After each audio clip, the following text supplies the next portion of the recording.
Gocap lu mau celing, mimpi kali ya. Di konten-kontennya dokter detektif, jual skincare A 1 hari berapa miliar. Dr. Richard juga dengan asosiasi perkumpulan para jandanya. Ada yang pakai buzzer, ada yang tidak. 50.000 sepaket, nyet. Lu pakainya sepabrik ke badan lu baru mungkin lu bisa celing.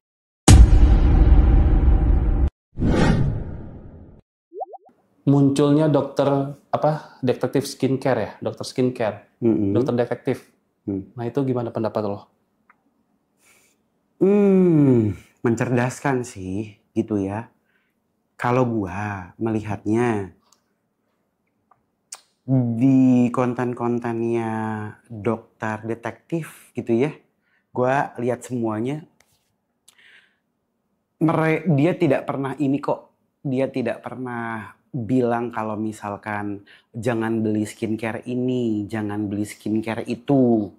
Dia cuma bilang bahwa jangan berbohong nih sama isinya.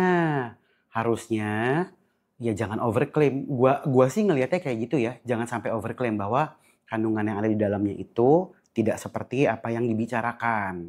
Bahkan dia memberikan notifikasi loh kepada para business owner bahwa harusnya business owner ini itu nggak semudah itu percaya kepada pabrik. Karena mungkin business owner ini juga tidak selalu menguji setiap kemasan yang dijual. Ya nggak mungkin masa kemasan mau dijual diuji satu-satu kan nggak mungkin juga. Maka business owner ini harus minta pertanggungjawaban kepada tempat produksinya. Ya kan kayak kita tahu ya, maksudnya semua skincare di Indonesia nggak melulu harus dibikin dari pabrik sendiri. Mereka pun biasanya dari pabrik A, dari pabrik B, pabrik C gitu. Justru si dokter ini malah bilang sama beberapa nama disebut kok, Mami Louis gitu ya. Bilang deh ke pabrik, minta pertanggungjawaban nih gimana nih isinya gitu. Menurut gue lumayan mencerdaskan sih. Menurut lo sosok ini tuh karena inisiatif sendiri atau emang ada suruhan orang? Ikutin aja perkembangan kasusnya. Nanti juga ujungnya kelihatan. Ada produk sendiri kah? Atau produk orang lain kah yang dipromosikan gitu. Ya kita nggak bisa judging di awal. Karena kan biasanya kalau memang ini adalah skema daripada gimmick marketing, biasanya kan pada saat sudah mulai beritanya berkembang, endingnya akan ada, nih percayakan produk ini ya gitu. Penonton Indonesia semua bisa bedain kok. Bakal kelihatan pasti bedanya. Akankah ada keranjang yang ditautkan, akankah ada produk yang dipromosikan, atau ada pihak-pihak yang mungkin dimention diuntungkan satu pihak gitu. Nanti bakal kelihatan. Mestinya, to be fair, sebenarnya semuanya ya bisa di-review secara keseluruhan. Dari situ baru kelihatan tuh nanti. Dari review dan juga niat uji lab ini tuh buat ke arah mana. Tapi sebenarnya Dr. Richard juga udah melakukan ini kan ya sebelumnya ya. Dia juga nge-review produk kayaknya ada merkurinya atau enggak atau apa. Makanya kan terjadilah konflik sama Kartika Putri kemarin. Iya terus, betul. Iya sama nggak sih menurut lu si dokter detektif ini kayak Dr. Richard itu? Mirip-mirip, Oh. sama. Cuma mungkin kalau ini kenapa orang tuh ngelihatnya kayak lebih wow, orang ngelihatnya lebih kayak gila ya, ini beritanya bisa naik banget gitu karena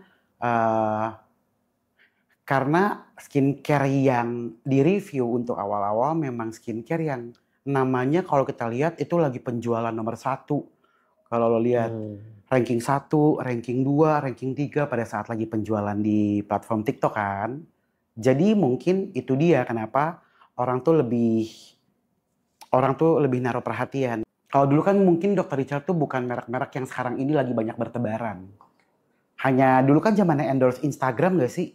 Belum lagi musimnya jualan TikTok. Sementara kalau lagi jualan TikTok kan orang sekarang yang lagi jual skincare A 1 hari berapa miliar. Terus 1 kali live berapa belas miliar, berapa puluh miliar. Ya jadi bayarnya lebih banyak mungkin. Lo ngelihat si owner skincare ini, kita kan belum pernah bahas ya. Pendapat lo sendiri. Misalnya kita kayak ada Daviena. Dia kan selalu, kalau dibilang masih flexing sih menurut gue masih flexing ya sekarang ya. Nah, kalau lu pernah tahu kan Daviena Skincare itu kan? Tahu dong, tahu Nah, dong. itu lu ngelihatnya dia kayak dia mau launching aja nih, misalnya bikin bajunya pakai Igun dulu, misalnya kayak gitu. Nah, itu menurut lu gimana tuh? Apa emang trik marketing aja atau? Memang menjadi trik marketing sih menurut gua, dan trik marketing yang memang dia pilih either menjadi pro ataupun kontra. Intinya adalah orang tetap berbicara mengenai dia terus menerus. Ada yang istilahnya namanya black campaign. Ada istilahnya ya ada good marketing, ada bad marketing. Bad marketing pun menjadi salah satu marketing, bukan? Di mana orang berbicara mengenai dia, kemudian orang yang nggak tahu, orang nyinyirin dia, yang belum pernah kenal akhirnya cari tahu siapa sih ini orang. Kemudian orang mulai searching namanya, algoritma mulai ngarahin ke produknya dia, orang akhirnya kebeli sama produknya gitu. Ya itu kan setiap cara orang beda-beda ya. Kalau kita lihat ada banyak.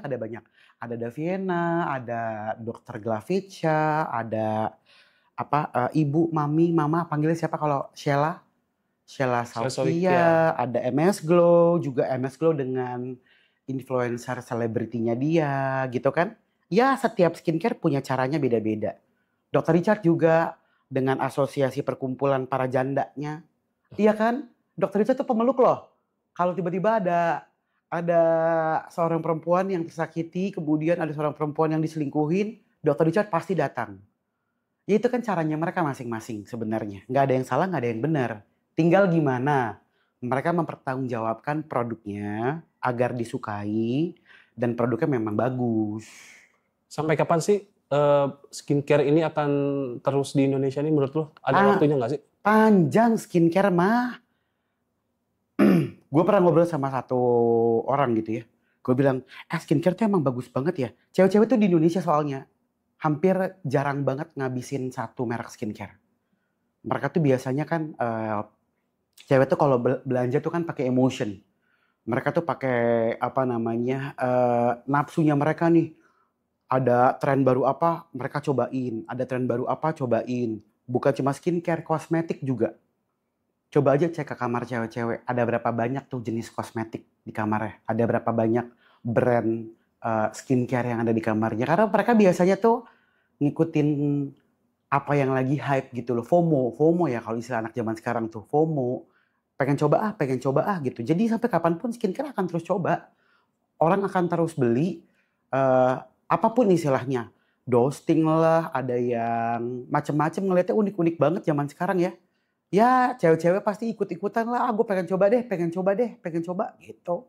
Menjanjikan banget sebenarnya. Tapi kenapa ya produk skincare yang kayak zaman dulu tidak perlu marketing kayak Daviena, tidak perlu marketing kayak yang lain-lain, tapi tetap bertahan aja. Maksud gue kayak sebut aja Wardah, kayak Martha Tilaar, itu kan mereka tidak ada marketing kayak yang dilakuin Daviena gini-gini. Ya memang marketnya juga beda, pembelinya juga bukan pembeli penonton TikTok.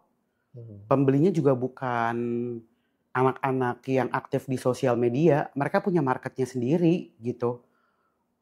Sama kayak kosmetik zaman sekarang kalau di online tuh ya kita bisa sebutin banyak, ada apa ya kosmetik tuh, Skintific juga ada kosmetiknya, apalagi sih yang muncul di gue Skintific dan lain-lain. Tapi kalau kita pergi ke offline store, Latulip masih zaman, Crayolan juga orang masih beli, apalagi Vanbo juga. Kalau untuk skincare-nya Viva, air mawar, inget gak? Pembersih muka masih ada ininya lah, masih ada marketnya. Mereka kenapa memang tidak butuh marketing banyak? Karena memang budgetnya bukan di online. Bayangin mereka siapin budget buat ngirim semua produknya mereka ke offline store. Berapa juta pieces mereka mesti stok. Jadi bisnis modelnya kayaknya menurut gue beda. Dan itu nggak akan pernah berhenti. Skincare di Indonesia nggak akan pernah ada matinya sih menurut gue.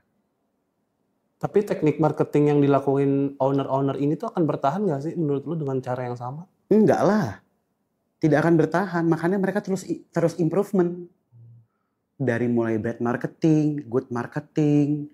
Ya ada macam-macam ya tipenya ya. Ada yang pakai buzzer, ada yang tidak, ada yang memang mereka mencoba produknya sendiri. Nggak ada yang pernah bertahan lah. Namanya marketing pasti akan terus ngikutin zaman, berkembang terus. Maka dari itu ya setiap tahun mungkin ada perubahan dari marketing yang mereka lakuin. Sebenarnya sih nggak ada yang beda. Setiap periode tinggal diulang-ulang aja. Kali ini siapa yang ngelakuin teknik A, besok siapa yang ngelakuin teknik B, lihat aja. Muter sebenarnya muter. Lo nggak ada minat untuk menjual atau berbisnis skincare? Gue nggak ngerti komposisinya emang beneran bagus gitu maksud gue. Jadi kan tentang produk yang memang mau dijual buat orang lain. Dan gue memang mikir bisnis yang sustainable gitu. Bisnis yang panjang. Lah gue aja nggak pakai produknya. Kalau gue nggak uji coba selama berbulan-bulan, bertahun-tahun, dari mana gue tahu kalau produknya itu bagus? Apalagi produk baru. Coba gue tanya sama lo, seberapa sering kita perut pada sakit sebelum kita keluarin menu makanan? Sebelum dikasih ke orang, harus mulut kita dulu kan? Ya kalau skincare, ya gue aja nggak tidak menaruh trust gitu kepada brand skincare yang harganya bisa satu paket 50.000, 100.000 gitu menurut gue. Ya masa gue mau jual ke orang gitu? Gue jadi nggak percaya diri lah pastinya. Emang kenapa lu nggak percaya sama produk kayak gitu? 50.000 sepaket, nyet. Lu pakainya sepabrik ke badan lu, baru mungkin lu bisa celing. Kita kan manusia, orang Indonesia ada pigmennya, ngerti nggak? Masa tiba-tiba lu mau berubah jadi kayak Michael Jackson? Nggak mungkin. Percaya lo. Lo suntik nih baru itu tuh. Baru suntik kromosom apa segala macam yang puluhan juta. Itu juga butuh tahunan. Gocap lu mau celing. Mimpi kali ya.